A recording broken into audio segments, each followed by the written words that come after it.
அனைவருக்கும் வணக்கம். நாம மகாபாரதத்தில் நடந்த சுவாரஸ்யமான விஷயங்களை பார்த்துட்டு இருக்கோம். இன்னைக்கு சகுனி குரு வம்சத்தை அழிப்பின் சபதம் எடுத்ததும் மகாபாரத போருக்கு சகுனியோட சூழ்ச்சி ஒரு காரணமா அமைஞ்சதும் இன்னைக்கு பார்க்க போறோம். காந்தார் நாட்டு மன்னன் சுபாலாக்கு 100 மகன்களும் 1 மகளும் இருந்தாங்க. அதுல 100வது மகன் தான் சகுனி. இவர்களுடைய தங்கை தான் காந்தாரி. காந்தாரி இளமையில மிகவும் அழகானவள்.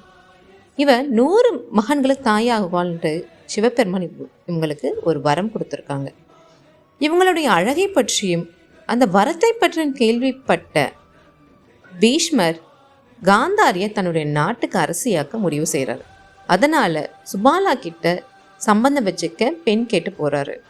முதல்ல பாண்டவுக்கு தான் பெண் கேட்குறாங்கன்னு நினச்சி சுபாலாவும் அவருடைய மகன்களும் ஒத்துக்கிறாங்க. ஆனால் பாண்டவுக்கு திருமணத்து மேலே நாட்டமில்லாத காரணத்தால் திருதராஷ்டிராவுக்கு தான் கேட்குறாங்க தெரிஞ்ச உடனே அவங்க மனம் வேதனை அடைந்தது.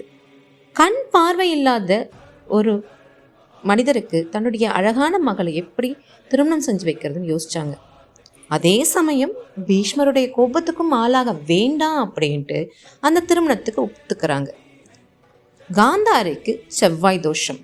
அதனால திருதராஷ்டிரா கல்யாணம் பண்ணுறதுக்கு முன்னாடி காந்தாரிக்கு ஏற்கனவே ஒரு ஆட்டுக்குட்டியோட திருமணம் நடந்தது. அந்த திருமணத்தை பற்றி அவங்க திருதராஷ்டிரா கிட்டவும் பீஷ்மர் கிட்டையும் எந்த குரு வம்சத்து ஆளுங்க கிட்டையும் சொல்லலை.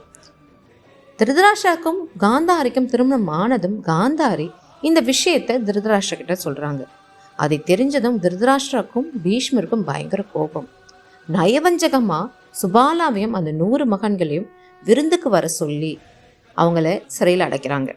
சிறையில் இருக்கும்போது அவங்களுக்கு எல்லாருக்கும், அதாவது 101 பேருக்கும் ஒரு கைப்பிடி அன்னம் மட்டுமே சாப்பிட கொடுத்தாங்க.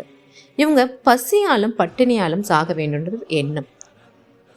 சுபாலாவும் அவங்களுடைய 99 மகன்களும் தன்னுடைய தம்பியான சகுனிக்கு அந்த சாப்பாடை கொடுத்துட்றாங்க.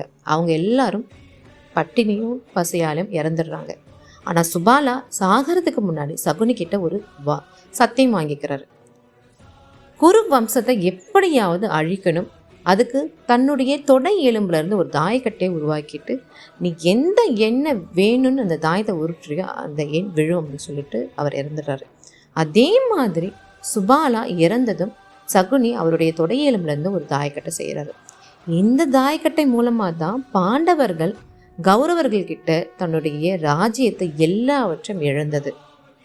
சகுனி மிக நயவஞ்சகமாக துரியோதனன் தன்னோட கட்டுப்பாட்டில் வச்சிருந்த அவனுக்கு தப்பான வழிகாட்டியாக இருந்தான்.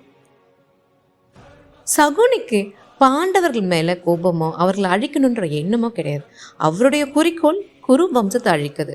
அதுக்கு நயவஞ்சகமாக திட்டம் தீட்டி பாண்டவர்களை எதிரியாக்கி பாண்டவர்கள் மூலயமா அதாவது குரு வம்சத்தை அழிக்கணும் முடிவு செய்கிறார். அதனால தான் அவர் சூழ்ச்சி பண்ணி அந்த சூதாட்டத்துக்கு பாண்டவர்களை வர சொல்கிறாரு.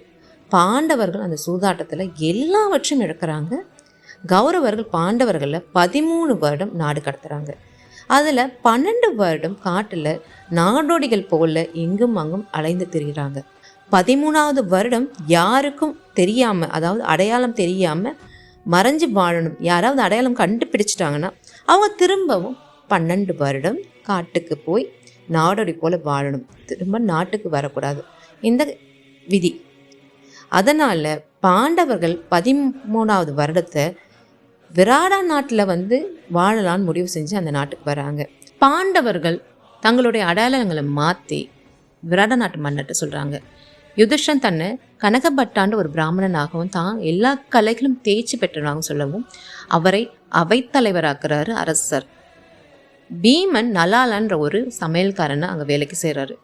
அர்ஜுனன் பிருகநல்லான்ற ஒரு நடன ஆசிரியா, அதாவது பெண் வேடமிட்டு அவங்களுடைய இளவரசியான உத்தராவுக்கு அவர் நடனம் சொல்லி கொடுக்குறாரு.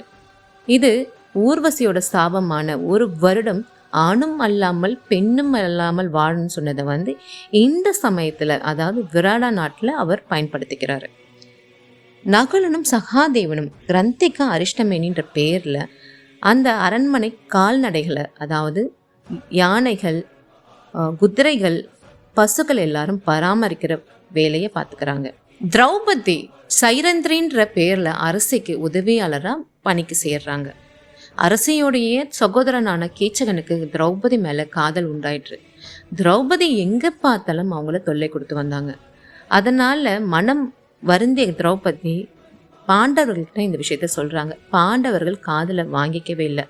ஒரு நாள் ரொம்ப மனம் உடைந்து திரௌபதி பீமன் கிட்ட சொல்றாங்க, பீமா ஏதாவது செய், இல்லைன்னா நான் என்னுடைய வாழ்க்கையை முடிச்சுப்பேன்னு சொல்லவும் பீமன் திரௌபதி கிட்ட, கவலைப்படாத திரௌபதி, இன்று இரவு கீச்சகனை உன்னுடைய அறைக்கு வர சொல்லு, நான் பார்த்துக்கிறேன்னு சொல்றாங்க. திரௌபதியும் அது போலவே கீச்சகனை தன்னுடைய அறைக்கு அன்றிரவு வர சொல்றாங்க. கீச்சகன் வந்த போது படுக்கையில திரௌபதி தான் படுத்திருக்கான்னு அந்த படுக்கை கிட்ட போறாங்க. திரும்பி எழுந்த பீமன் ஒரே அடியில கீச்சகனை கொண்டுட்டான். மறுநாள் காலையில அரண்மனையில எல்லாருக்கும் இந்த விஷயம் தெரிய வருது. என்ன ஆச்சுன்னு கேட்கும் போது திரௌபதி கீச்சகன் தன்கிட்ட தவறாக நடக்க முயன்றதாகவும் அப்போது யாரோ ஒருவர் அவனை கொன்னுட்டு போனதாகவும் சொல்றாங்க. இதை எல்லாரும் நம்புறாங்க. இந்த விஷயம் பக்கத்து நாட்டில் இருக்க எல்லாருக்கும் பரவுது. அப்படியே துரியோதனுக்கும் தெரிய வருது. துரியோதனனுக்கு கீச்சகனை கொன்னது கண்டிப்பா பீமனா தான் இருக்க முடியும். ஏன்னா ஒரே அடியில் அவனால தான் மனிதர்கள் கொல்ல முடியும் அப்படின்னு திட்டவட்டமா நம்பி விராட நாட்டு மேல போர் தொடுக்கிறான். ஏன்னா விராட நாட்டில் போர் தொடுத்தனா அந்த இடத்துல பாண்டவர்களை கண்டுபிடிச்சுன்னா திரும்பவும் அவங்கள 12 வருடம் காட்டுக்கு அனுப்பிடலான்ற ஒரு எண்ணம். விராட நாட்டு மன்னன் ரொம்ப மனம் கலங்குறான். ஏன்னா அவனுடைய நாட்டு படையோ சிறிய படை, கௌரவர்களோட படையோ பெரிய படை. கண்டிப்பா நாம கௌரவர்கள்ட்ட தோத்துரும் ரொம்ப மனம் வருந்திய பொழுது பாண்டவர்கள் விராட நாட்டு மன்னனுக்கு சமாதானப்படுத்தி அவங்க விராட நாட்டு மன்னனோட சேர்ந்து துரியோதனுக்கு எதிராக போர் புரிய தயாராகிறாங்க. அர்ஜுனன் பெண் வேடம் விட்டதால போருக்கு வர வேண்டாம்னு சொல்லிட்டு அவங்கள இங்கே அரண்மனையில் விட்டுட்டு போயிடுறாங்க. அர்ஜுனன் அரண்மனையில் நடந்துட்டு இருக்கும்போது அங்கே அழுகுரல் கேட்குது. யாருன்னு பார்த்தா இளவரசன் உத்தர்.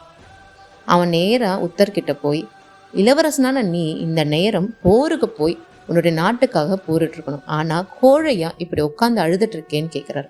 அதுக்கு இளவரசன் தான் போருக்கு போக தயாராக இருந்தேன், ஆனால் எனக்கு தேரோட்டுறதுக்கு ஆள் இல்லை, அதனால தான் நான் இங்கே இருக்கேன் அப்படின்னு சொல்கிறாங்க. அதை கேட்ட அர்ஜுனன், நான் உனக்கு தேரோட்டுறேன், கிளம்பி வான்னு சொல்லி அவனை கூட்டிகிட்டு போகிறாங்க. போகிற வழியில் காட்டில் ஒரு மரத்துக்கு பக்கத்தில் தேரை நிறுத்திட்டு அந்த மரத்துக்கு மேலே இவருடைய அம்பையும் வில்லையும் எடுத்துகிட்டு வராரு. அவர் விராட நாட்டு இளவரசனான உத்தரவை தேரோட்டி இருக்க இடத்துல உட்கார வச்சுட்டு இவர் அங்கே நேராக போருக்கு போகிறாரு. துரியோதனுக்கு எதிராக போர் தொடுத்து அந்த போர்லேயும் துரியோதனர் வெல்றாரு.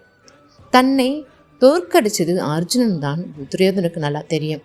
ஆனால் அந்த 13வது வருடம் அந்த நேரத்தில் முடிஞ்சதால் அவனால் பாண்டவர்களை அடையாளம் வெளி சொல்ல முடியாமல் திரும்பி போயிடுறான். விராட நாட்டு மக்களும் மன்னரும் ரொம்ப சந்தோஷப்படுறாங்க. இவங்களால தன்னுடைய நாடு காப்பாற்றப்பட்டதைன்னு சொல்லி பெருமிதம் கொண்டு அவங்கள கௌரவப்படுத்துகிறாங்க. இப்படிதான் சகுனி பாண்டவர்களை துரியோதனுக்கு எதிராக மறைமுகமாக தூண்டி விட்டுட்டு இருந்தான். இப்படியே அவங்களுடைய பகை அதிகமாகி மகாபாரத போர் வரைக்குமே கொண்டு வந்துட்டான். இந்த கதை உங்களுக்கு ரொம்ப பிடிச்சிருக்குன்னு நம்புகிறேன். நன்றிகள். வாழ்